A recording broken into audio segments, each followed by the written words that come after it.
3 hours before the mission, I sat cross-legged in the quietest corner of the barracks at Fort Hadley, tucked behind an old supply rack where the radio hissed softly, forgotten.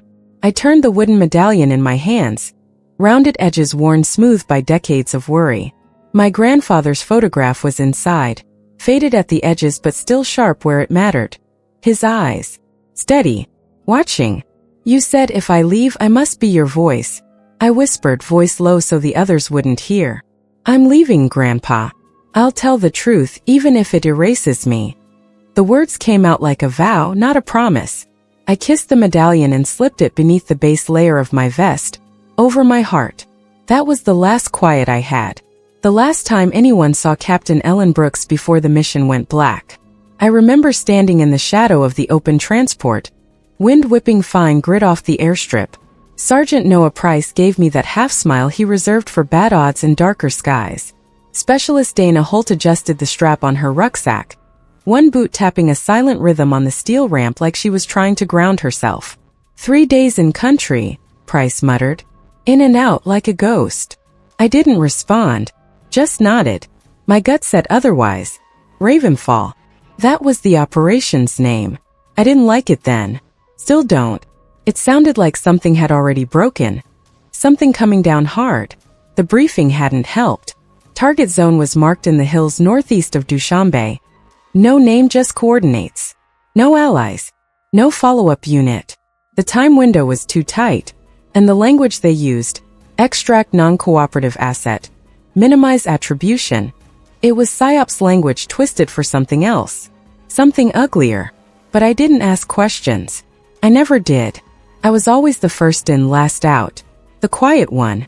Raised in the Appalachians by a man who said nothing for days but read mountains like holy text. He taught me silence was survival. Later, in recon and PSYOPs, they liked that about me. Called it discipline. I called it breathing. I've learned since silence can be a kind of lie too.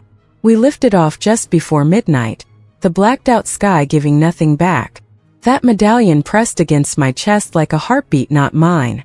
I kept thinking about his words. If you leave, be my voice. And I was leaving. Only I didn't know how far I'd have to go, or what it would take to speak. I was never the one who spoke first. Not at school, not in basic, not in debriefs. I listened. It came from living with my grandfather in a house tucked halfway up a mountain that didn't exist on GPS. He'd raised me after the accident. I was 8. One car going too fast, one drunk driver too blind, one morning too cold. My parents were buried under a poplar tree behind the chapel. I never visited. My grandfather said memory didn't live in graves. He taught me how to walk without breaking leaves, how to hear water running underground, how to stay still long enough for animals to forget you were there. He never said much about the war, but he still called it the war like there was only one. Europe, 1944. Infantry, Purple Heart, Bronze Star. I only knew what he told me once, standing beside a smoking kettle. I didn't save many, but I buried all of mine myself. That's something. We lived on stillness, on silence. I joined the army straight out of high school, not because I had something to prove, because it was the only thing that made sense. At first I was just another name on a clipboard. Quiet, efficient. Noticed only when people failed and I didn't. In PSYOPs they liked that. I didn't talk back. I read every file like a confession, studied every gesture like it had weight. I could pass through checkpoints in the dark, disarm a room without raising my voice. They called me Echo. Fitting name. Ravenfall didn't start like the others. The moment I saw the briefing, I felt something tighten. The team was small. Too small. Price, Holt, and me. No backup. No drone support. Just a location, a date, and orders to engage and extract. No mention of hostiles, but that was a lie from the start. I remember the air inside the tent, cold with a chemical edge. The fluorescent lights flickered. I asked Warden, our handler, what non-cooperative meant in this context. He smiled. The kind of smile that only comes from knowing too much. Just a person, Brooks. You don't need to know more. But I did. And that was the problem. Warden wasn't his name. It was what he called himself. The voice on the other end of too many missions. Never seen, never questioned. Always signed off in ink the color of dried blood. He liked things neat, efficient, disposable. When we landed outside the unnamed village in southern Tajikistan, I checked my compass. The needle spun. No GPS. No radio contact. No allies. The op was already broken. We moved fast, 6 clicks through broken rock and goat trails that looked more like scars than paths. Price had point, Holt ran comms, and I kept rear. Nothing felt right. Too quiet. Too planned. We were almost to the LZ when the mountain cracked. A blast, controlled, precise, hit the narrow pass we were crossing. Holt never saw it. She was just gone, heat and dust and blood lifting into the dry sky. Price went down hard trying to shield me. I don't know how I survived. Luck maybe. Wrong angle. I woke up to silence. Real silence. My comms were fried. My right arm was snapped near the elbow. Bone pressing up under skin. No blood. Just white-hot pain and the taste of gravel in my mouth. Price lay a few meters away, curled like a leaf after fire. I crawled to him. His eyes were open, but the light was already leaving. He said my name. Just once. Then he was gone. That was the last time I spoke to anyone on that team. I tried the radio. Static. I flipped to fallback channels. Nothing. Then I caught a fragment. Just a sliver of Warden's voice, cutting through the noise like a whisper caught in a scream. Echo neutralized. Asset compromised. Crash confirmed. Crash. He was staging a false report. Helicopter malfunction. All hands lost. No recovery. No trace. I wasn't dead yet, but I was meant to be. I wrapped my arm in Price's scarf, took his sidearm, slid into the rocks like I'd been born there. They were already coming, mercenaries, not soldiers. You can tell the difference. Soldiers move with purpose. Mercs move like they're owed something. Warden had hired them to erase me.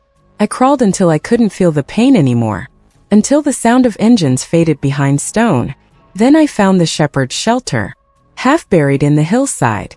Rotting wood, mud floor, the smell of goat dung and old smoke. I stayed there. Hours. Maybe a day. I don't know. My arm swelled. Fever came. I remember biting down on my bootlace to keep from screaming. And I remember thinking, this is how silence ends. Alone under earth, a name carved on a false report. I would have died there, if not for her. Her name was Safiya Nazar. I didn't know that at first. All I knew was the smell of crushed herbs and the scrape of wood being moved above me. She found me in the shepherd's shelter 2 nights after the ambush. I was delirious, soaked with sweat, my wounded arm pulsing like a second heart. She'd come looking for wild mint. Used it for fever, she told me later. She found blood instead. When she opened the floor, I thought it was a hallucination. Her face came through the slats like moonlight. I remember blinking up at her, my lips cracked and dry.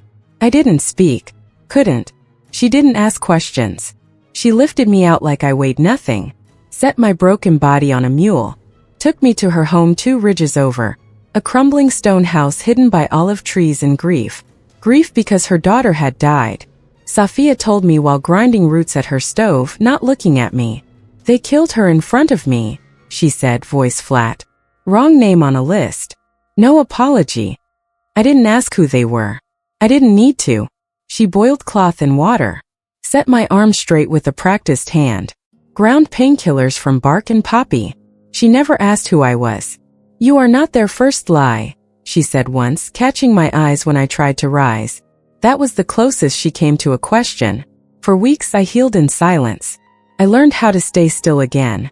How to listen to the wind and know if someone was coming. The pain in my arm became a presence, not a threat. At night I dreamed of the medallion. My grandfather's face staring back at me, waiting. Safiya's neighbors knew who I was. Not by name but by shape. They had seen the boots, the way I moved. But none turned me in. There was a man with burnt hands who smuggled medicine. A boy who ran fish between lakes with no passport. A teacher who still taught history by whispering through walls. They were people like her. People the world forgot or punished for surviving. Through them I moved. We built me a name. A life. I became a widow, mute from shock, veiled against the sun, slow to speak even in gesture. I sold fruit in small markets. Carried water. Slept on mats rolled across stone. Once, near dusk, I passed a patrol local contractors working under foreign command.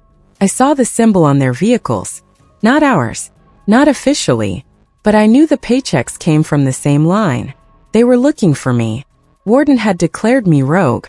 I was a compromised asset. Not just erased, now hunted. One night Safia brought me a radio. It was old shortwave salvaged from a cargo truck. She said a man in the city owed her daughter a debt. You can listen but don't speak, she warned. Not yet. I tuned it at night slowly, searching for signals between the white noise. I heard voices, briefings, reports of missing cargo, whispers of reclassified incidents, and phantom deployments. Then I heard him. Warden. His voice had that same calm menace, measured vowels. He was speaking to someone. His tone relaxed, careless. Clean house before the audits. If Echo shows up, terminate on site. That data's worth more than the recovery team. Sell it, burn the logs. Sell it. He was selling intelligence. Proprietary files. Human asset lists. I wrote it down. Every word. Days later, a man came to one of Safia's safe houses.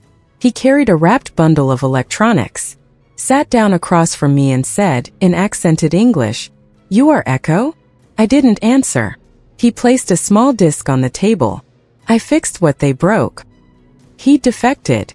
A tech from Warden's old network. Said his wife had vanished after a redacted mission. He'd traced it back. Now he wanted it known. The disk held a full recording. Warden clear as glass. Talking through black market deals, asset liquidation, covert sabotage, and ordering my death. Asset Echo is a risk. Kill the voice before she finds another channel. That was the phrase. Kill the voice. I stared at the screen, my hand trembling. Safia stood behind me, silent. We can get this out, the tech said. But not from here. He was right. I'd vanished. I could stay that way. Live mute in the cracks. Or I could speak. But speaking meant showing my face. It meant war. That decision sat in me like a stone. Heavy, unmoving. Then Warden made it for me. I heard it 3 days later on the same radio. He was launching an op targeting a clinic posing as a refugee outpost. He believed I was hiding there. He wasn't entirely wrong. What he didn't know was that I'd stopped being Echo the moment he tried to erase me. Now I was something else. And I wasn't hiding anymore. I waited until the night before the assault. Warden's voice had grown louder on the frequencies. More directives, more urgency. He knew I was close. He just didn't know how close. The refugee clinic was a concrete shell with blue tarp walls. Children slept in cardboard cribs, and the electricity cut out 3 times a day. There were no guards, no defenses, just a line of women waiting for vaccinations and a few overworked medics trying to keep records by candlelight. I walked in dressed like the others, head covered, shoulders bent, limping slightly.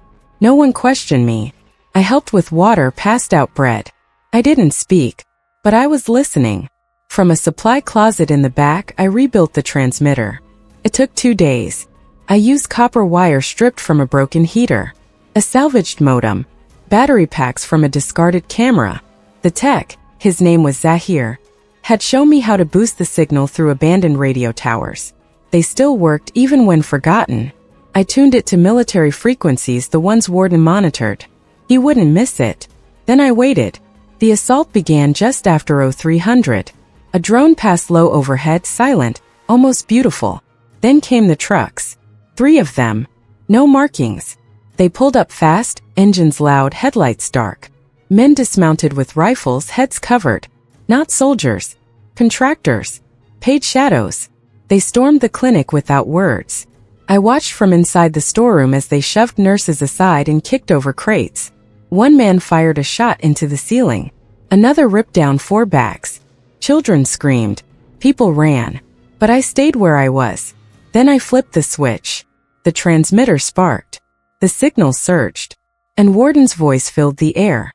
I broadcast the recording live, his full conversation about asset liquidation, black market deals, and the kill order on me, Asset Echo. I let it loop. Once. Twice. Then I opened a second channel. An open line to Allied forces in the region. Mayday. I spoke into the mic, my voice cracked from weeks of silence. This is Echo. Ravenfall is compromised. Hostiles attacking civilian structure. Confirm coordinates. Signal logs available. There was a pause. Then static. Then a voice, female, clipped British accent. Repeat. Is this Echo? Yes. We're tracking. Hold. Outside, the contractors froze. Radios crackled. The air changed. Then someone screamed, "We're burning. Get out." A rocket hit the far wall. Dust filled the clinic. People scattered. I crawled from the storeroom, dragging the transmitter with me, blood from my half-healed arm soaking the floor. I don't remember the blast that followed, just the weight of rubble, the color of smoke, and then hands, pulling me from fire, lifting me into air. Someone said my name. Brooks. I opened my eyes briefly. A medic hovered above me. Burnt face. Kind eyes. "You're alive," she whispered. "Command got your signal." That was the first time I let go. I woke up 3 days later in a triage tent near the border. My arm in a cast. My body wrapped in gauze. Zahir was there, sitting beside me, bruised but alive. "You did it," he said quietly. I looked at him, throat dry. "Did they get the logs?" He nodded. "All of it." The fallout came fast. Allied forces traced the signal to Warden's command center. They found encrypted drives, off-the-books transfers, and a list of cleared assets marked for removal. He didn't run. He didn't have time. He was arrested mid-briefing, still trying to spin it as counterintelligence. But it was over. His network collapsed in 2 weeks. They say empires don't fall from bombs. They fall from silence breaking. Mine did. In the official report, they called it a whistleblower event. But it wasn't that. It was a rescue. Not just of me. Of every name Warden had buried. Of every operation scrubbed.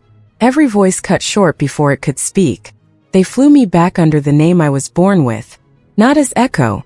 Not as Captain. Just Ellen Brooks. The medic who met me on the tarmac saluted. I didn't return it. I wasn't ready. But I nodded. That night, in the hospital bed, I turned the medallion over in my hand. My grandfather's eyes still steady, still waiting. "I kept my promise," I whispered. Then I slept for the first time without dreams. It happened inside a broken moment. Concrete splitting. Dust in the air. Heat rolling off the walls of the clinic like the last breath of something ancient. And in that chaos, I felt my body lifted, dragged, cradled. My ears ringing too loud to tell if the screams were mine or someone else's. The next thing I remember clearly was light. White, soft, rhythmic hospital lights, moving past overhead as I was wheeled down a corridor. My chest hurt. My face burned. But I was breathing. A nurse's voice said, "She's stable." Another replied, "Tell command it's Echo. She's alive." When I opened my eyes, I was back on familiar ground. A field hospital built outside Kabul. Same antiseptic smell. Same type beds with sheets that didn't quite reach your feet. But it was different. This time the whispers weren't about me. They were because of me. They'd heard the signal. My signal. They'd heard Warden's voice. His orders. His laughter when he spoke of liquidating inconvenient truths. The day after I surfaced, the story broke. A leak, not from the military but from someone in the Allied response team. The recordings had been authenticated. The ops logs reviewed. Warden's connections were exposed. Payments from private contractors. Files scrubbed from secure archives. Names disappeared. The press ran it in fragments, careful, measured, half-redacted. But the truth couldn't be caged. He'd ordered the deaths of American personnel, sold information to the highest bidder, and used missions like Ravenfall to cover his tracks with acceptable losses. Price. Holt. They weren't accidents.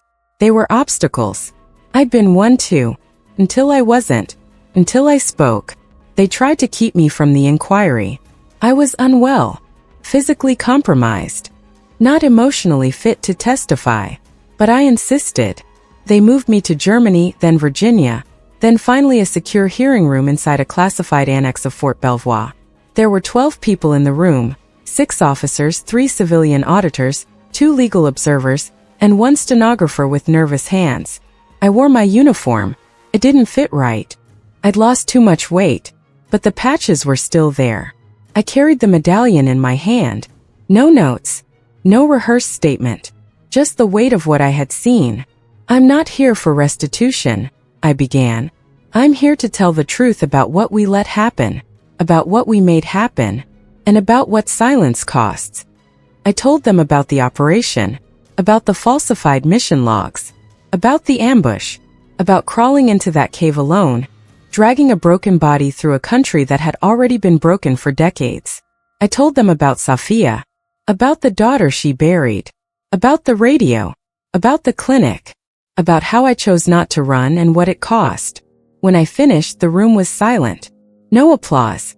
No thank yous. Just gravity. Later, I heard one of the observers resign the next day. Warden was convicted within 3 weeks. Espionage, conspiracy, unlawful termination of classified personnel. He didn't speak during sentencing, but I watched his face. Not anger. Not remorse. Just surprise.